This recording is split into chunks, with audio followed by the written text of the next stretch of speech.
வணக்கம். Salem railway station பக்கத்தில் சின்னம்மா பாளையம்னு ஒரு பகுதி இருக்குது. அங்கே இருக்கிற அருள்மிகு ஸ்ரீ காண்டி வீரகாளி அம்மன் கோவில் திருவிழா வருஷம் ரொம்ப விமர்சையாக நடக்கும்.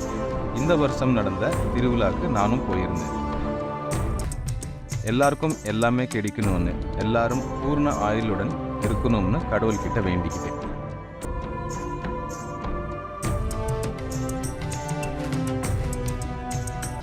அந்த கோவில் பக்கத்தில் வசிக்கிற லிங்கம்னு ஒரு கார் டிரைவரோட பொண்ணு மருத்துவ உதவி தேவைன்னு தகவல் வந்தது. நான் உடனே ஒரு சின்ன பண உதவி செஞ்சேன். அவங்களும் முதல் கட்ட மருத்துவ செலவு பார்த்துக்கிட்டாங்க.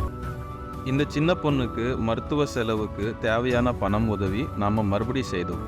அது அவங்களுக்கு ரொம்ப சந்தோஷத்தை கொடுத்தது. மருத்துவ செலவுக்கு வேற ஏதாவது பணம் தேவைப்பட்டாலும் கேளுங்க, பொண்ணை நல்லா படிக்க வைங்கன்னு சொல்லிட்டு நானும் என் டீமும் அங்கிருந்து கிளம்பிட்டோம்.